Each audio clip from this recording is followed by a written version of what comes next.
And then we have these other guys, 8.9 million people discouraged. They stopped looking for a job because they didn't find one or it was not a good salary. So if we add all of them, as of today, as of the end of October, we have 19.4 million people. That represents 30% of the potential labor force, which is a terrible figure. As of December, we have 12 million people. In May, it went up to 34, and we believe that we will be ending the year around 20 because we will be losing some jobs during the last month of the year. All right, next one, please. Then we have another very important concept, what is called labor poverty. What's labor poverty? It's the percentage of workers. That means people who do have a job and the salary is not enough to buy the minimum food basket. I mean, this is a rather critical situation because even having a job, the salary is not enough to buy the minimum food basket. And we went up from 35% of the workers to 44 as of September.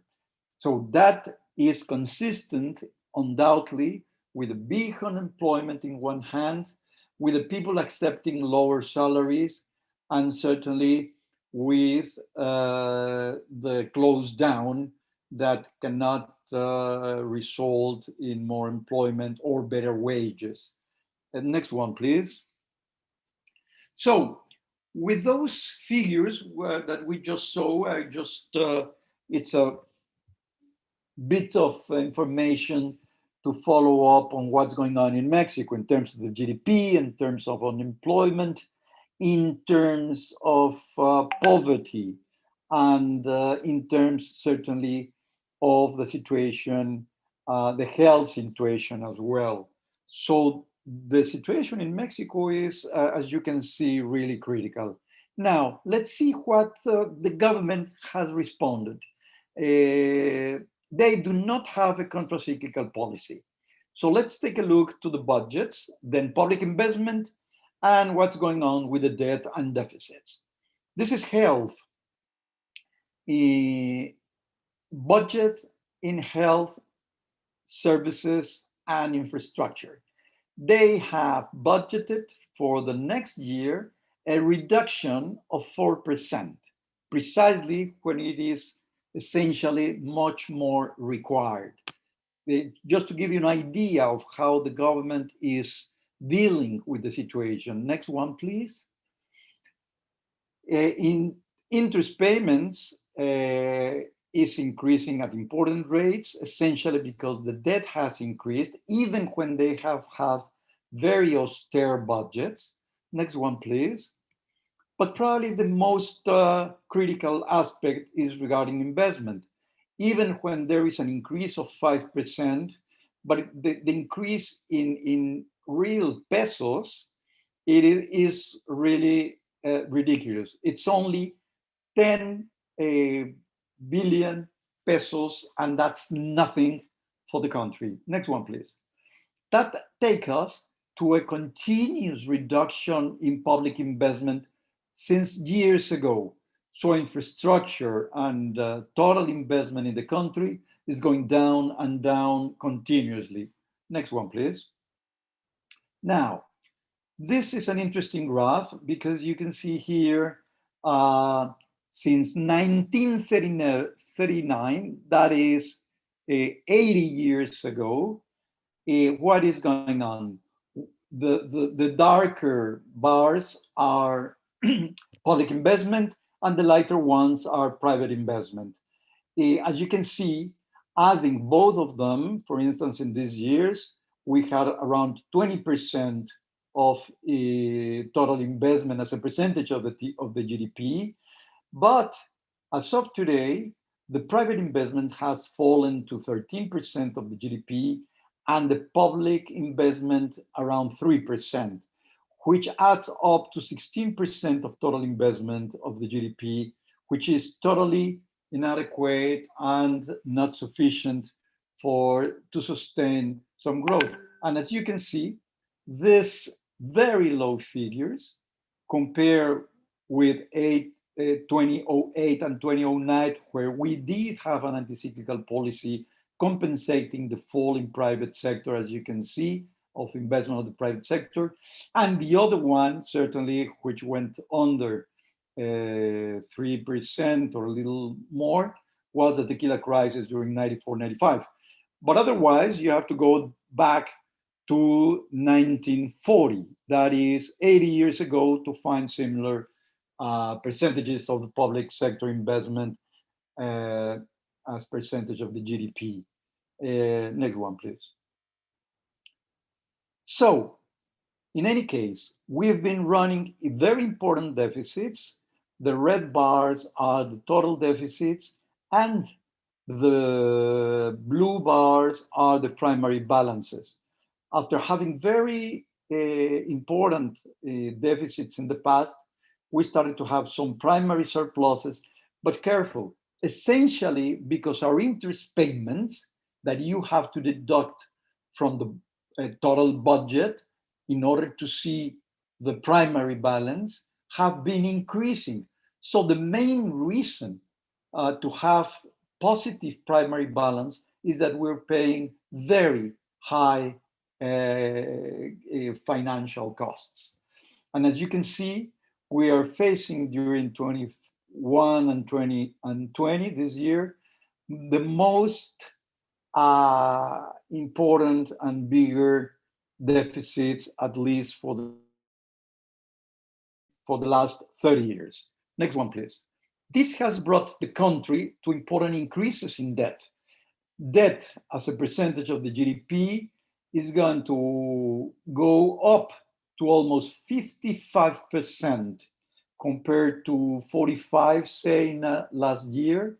And that is even without important expenditure in infrastructure or in health or in any other social programs. Social programs in Mexico have been really a distribution of money to very poor people instead of creating permanent jobs. Next one, please.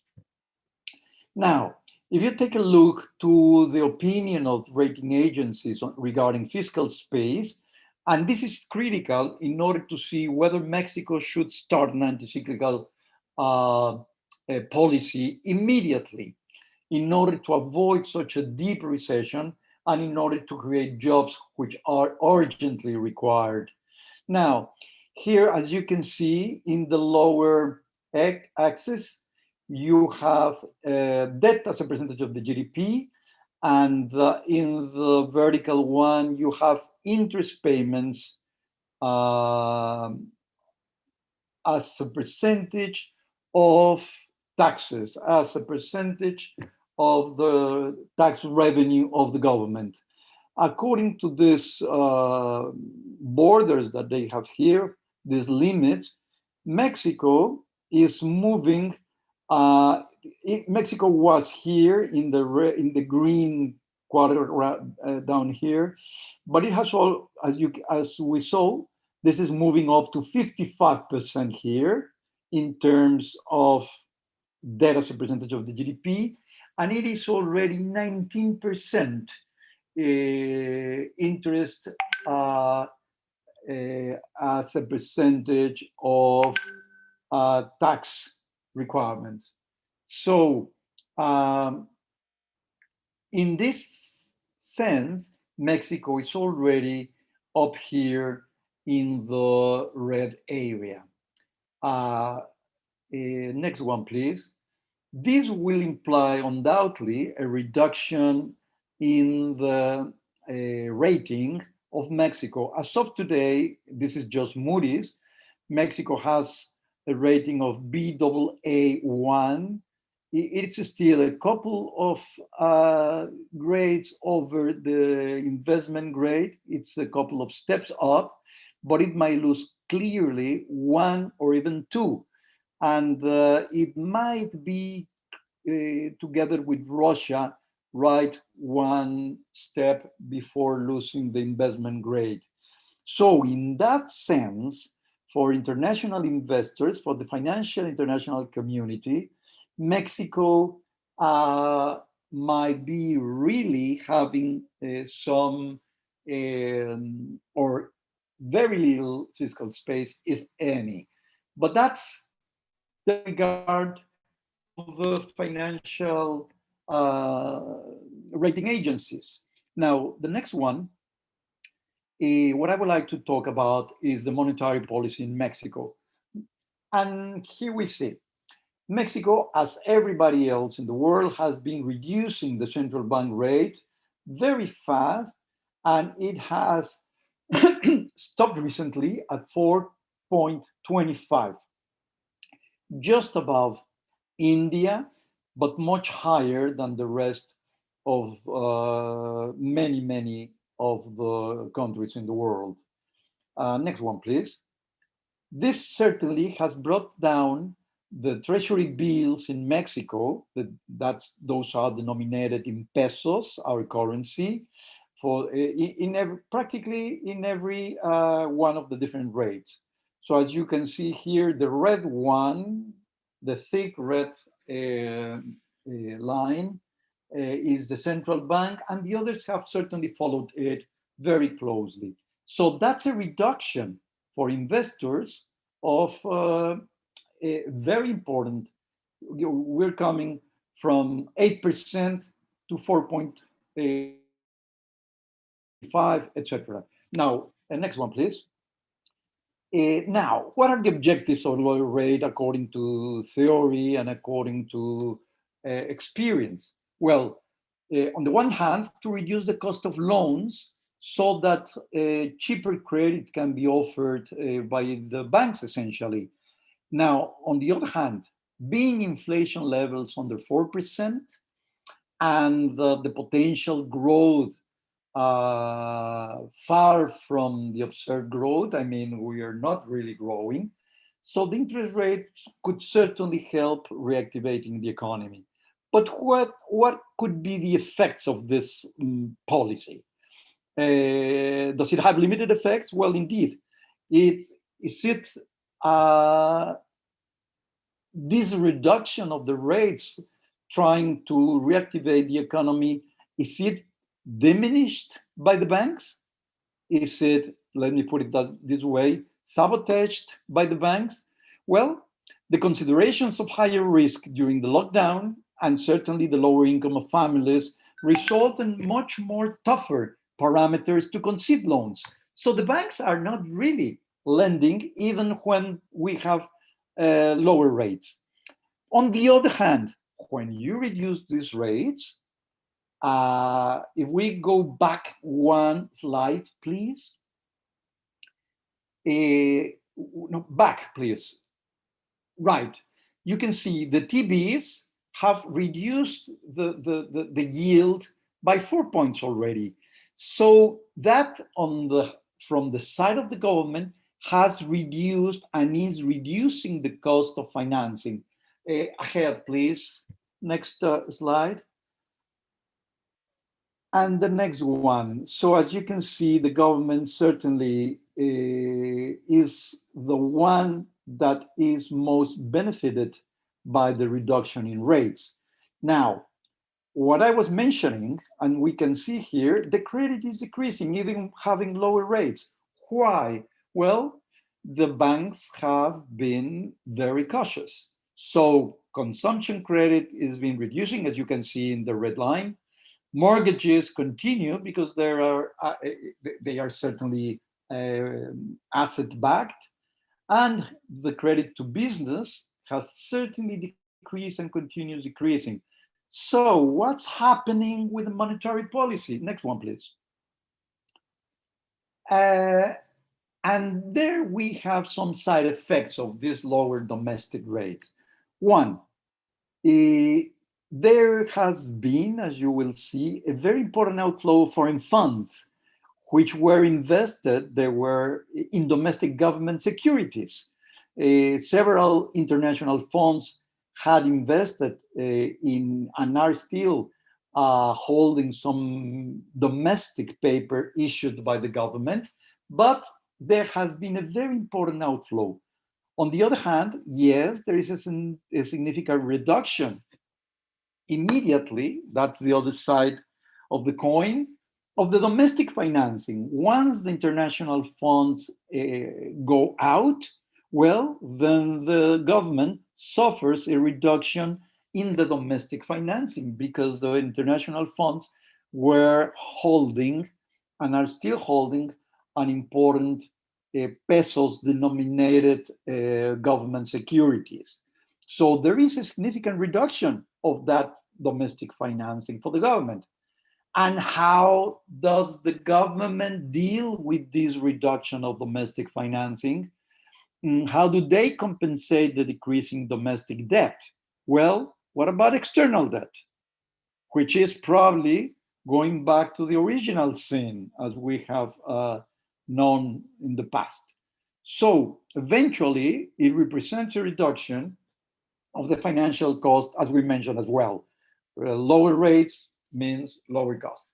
Take a look to the outflow of external funds that were invested in government securities. As of March of this year, we were in this peak, which has the number 2 in the slide. And just take a look on the brutal reduction of the government securities held by the foreign funds. We have lost, as you can see in dollars, in number 2, $31 billion of investment. So that is the reduction of domestic investment. In the next one, please, we see what the government has done. How has it responded to that situation? And they have been compensating the domestic debt lost with foreign debt. Here is Mexico. In the third bar here, you can see how local bonds have been reduced under 0 in the red part of the bar, and how they have compensated it, placing debt, foreign debt, which has several implications. Nevertheless, in terms of cost, next one, please. In terms of cost, we can see here on the right-hand side, the 3 bars on your right show the last placements of bonds, 5 years, 12, 31 years, that Mexico did in April this year to compensate what we knew was coming and what was happening. If you compare the rates, well, it's true, the rates abroad that are being paid for the holders of external debt of Mexico are less expensive than the one internally. Nevertheless, you have the critical situation for the future because these are in a different currency. So you always have the exchange rate risk present. Next one, please. So what about, can we conclude some of the things after the things that we have seen? We have discussed a little about how the Mexican government is dealing with the fiscal policy and how the central bank is doing, reducing the interest rate. So what about the efficiency of the monetary policy? Is there any traction really? Is it being effective? Well, what I would say, very little, if any, traction. Credit is not increasing. The economy is not reactivating. The interest rate is not really having any important effect in the economy. Why is that? Sabotage by banks? I mean, the banks decided not to lend? Well, on the one hand, that could be true. On the other hand, the demand, firms are cautious. They take into account the future demand, the previous indebtedness, etc. They are not sure about their future cash flow. The families who really require the credit are not credit worthy. So the set of the families looking for loans probably include or essentially include families with no assets or no income. On the other hand, certainly the banks are even more cautious. Non performing loans are expanding. The lower growth certainly increases the risk. So the banks become extremely conservative. The main concern is the risk of writing offs, of course, and that would imply increasing capital to compensate for any loss in their balance. So the capitalization coefficient is there, and preventive reserves certainly have the banks having a more cautious attitude. On the other hand, and this is important, the lower financial cost for the government could imply that the government could go for more domestic debt placed among the banks, or the banks buying this domestic debt. And even if it's at lower rates, for the banks, it's always better to have government risk than firms and families. That could imply a crowding out, a financial crowding out as well, not just in the short term, but even in the medium and long term, which would be which could have very bad consequences in the future. Next one, please. Now, what about fiscal policy? Well, anti-cyclical fiscal policy has shown great efficiency in other parts of the world and even in Mexico, as we saw when we took a look to public investment in our previous graphs. They certainly work to limit a decrease in demand and in output. So you compensate with the fiscal policy. Now, certainly, fiscal policy requires some conditions. One of them is that the additional government expenditure should be in the right places and should have the right programs. Otherwise, you just lose the money and put it in places that do not have a good impact in the economy. It certainly has to be done timely, because if you discuss where to put it during 6 months, well, the recession might be over and you didn't put any real help in the economy, unless it's a financial crisis, which certainly financial crises take a longer period for the recovery. But in any case, if it's not done timely, then it is not doesn't have any real impact. And then the other critical point, and as we're seeing now in the United States, after they had a very important injection of liquidity, if you don't continue for the required time, it is not efficient. Now, at the same time, undoubtedly, when you're planning to increase your expenditure and have this anti-cyclical, it certainly coincides with a very important drop in your fiscal revenues. It's collapsing. And many other things happened. Among them, the materialization of some contingent liabilities. So the only solution is to really run onto important deficits, and that certainly implies increasing the ratio debt to GDP. In the case of Mexico, the government has argued continuously that they are not going to follow a stimulus policy because there is no fiscal space. And in fact, they have called their budget continuously.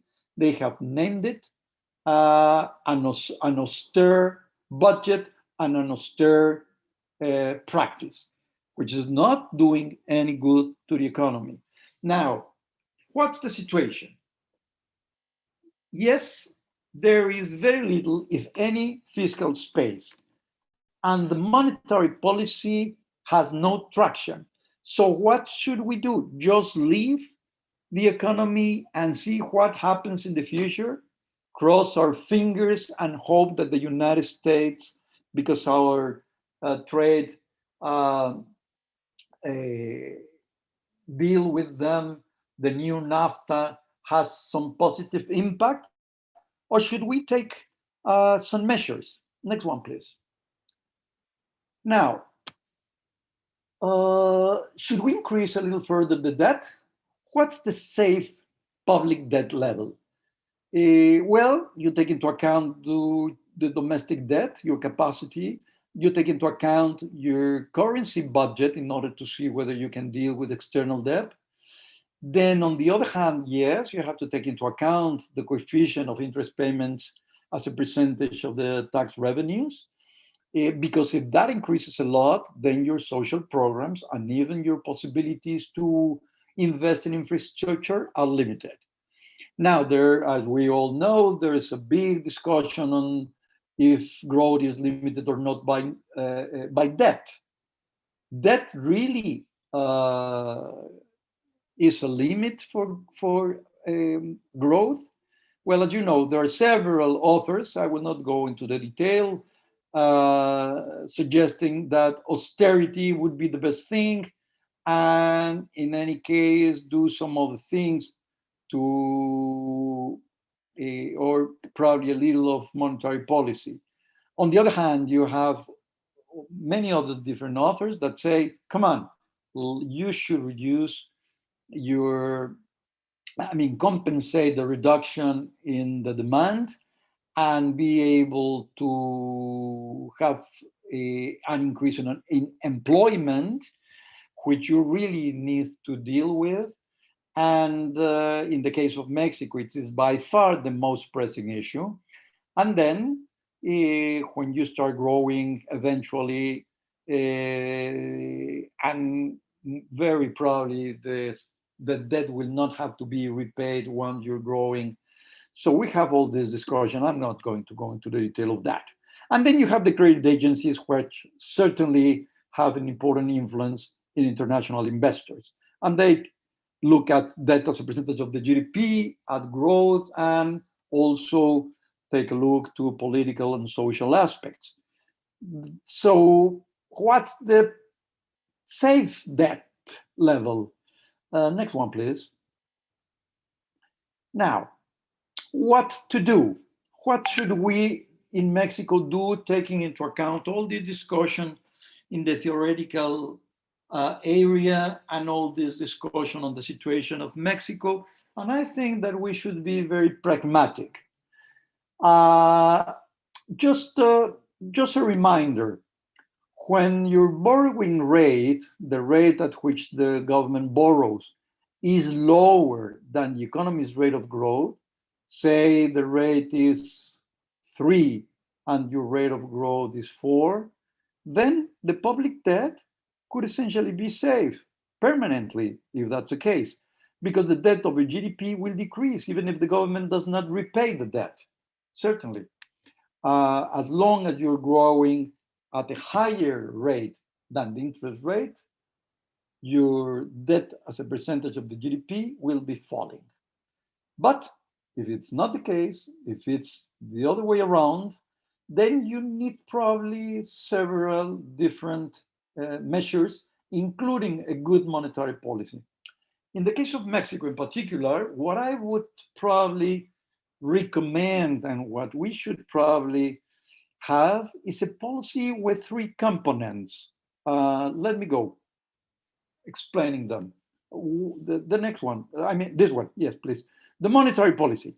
Regarding monetary policy, I would go for further reductions in interest rate, both to decrease the financial cost of the government and simultaneously aim at achieving that one to be lower than the rate of growth. Of course, today we have a very negative rate of growth, but not next year, and hopefully not the others.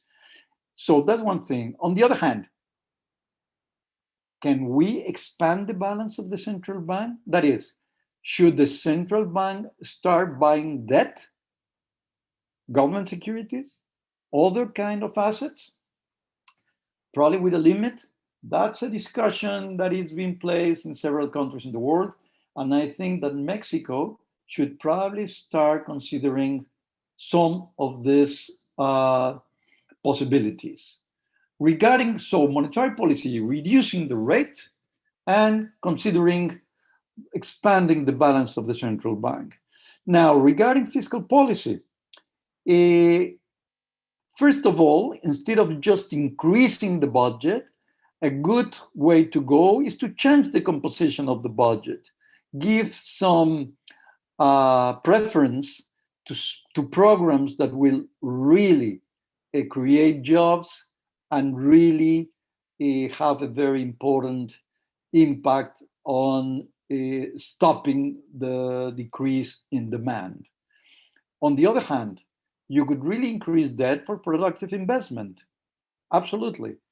And obviously, fiscal policy shouldn't become a source of future debt crisis. We know the different impacts that that could have, but we could have probably some minimum rules in order to avoid that. And why not? I would propose a fiscal plan to multilateral institutions, have their okay, or at least their understanding, and then go to foreign creditors and explain them what we're going to do. Explain them that we are going to increase even further our debt in order to stop the fall of the economy and in order to recover a good rate of growth as soon as possible. And certainly, once you have an agreement with your creditors, as we did in the 80s, I was part of these negotiations for several years during the 80s, you can have an okay or at least a positive attitude towards higher deficits, higher debt, and eventually, some arrangements on your dates and probably some restructuring, or if not restructuring, an easier way to refinance debt. Next one first, please. But there must be a third component, absolutely, and that is institutions. So, on the one hand, we have monetary policy, then we have fiscal policy, and then institutions. And just let me just finish with this anecdote. There was a wizards convention, and all of them were competing to create the most lethal potion. So there were all kinds of combinations in those potions. But the one that never uh, failed was the one that had arsenic, certainly. Now, what we need in this cocktail of policies is one that has arsenic. And that one, besides monetary policy and fiscal policy, requires what I would say arsenic in the economy. And that's rules of the game. Rules of the game on institutions understood the way North explained it. So I would end here saying that according to the theory today, according to the effects of the policies that we have seen, I do believe that we cannot just depend on one of the policies, but we have used at least three of them: monetary policy, fiscal policy, and be sure that we have stable rules of the game, rule of law, and which would be a way to guarantee property rights and rules for investment, which is not happening today in Mexico because the discourse of the government has been totally the opposite. Well, the next one would be my last slide. And thank you very much for letting me be here and sharing with you these thoughts for the symposium. Thank you very much. Yes, dear professor, thank you for your presentation, and thank you for your fiscal and monetary policy in Mexico theory and policy. Now I will check our YouTube channel for question. Very good. The question or not? I'm looking now. Yes. Thank you very much, for your contribution, for your transaction, and for your presentation also. We would like to see you in Turkey after the pandemic. It will be a Please. pleasure to be with you. Thank you Okay, very thank much. you. Thank you Goodbye. very much. See you. Have a Bye. nice day. Have a nice, healthy day, I hope. Yes, you too. Goodbye. Okay, okay, thank you. Bye.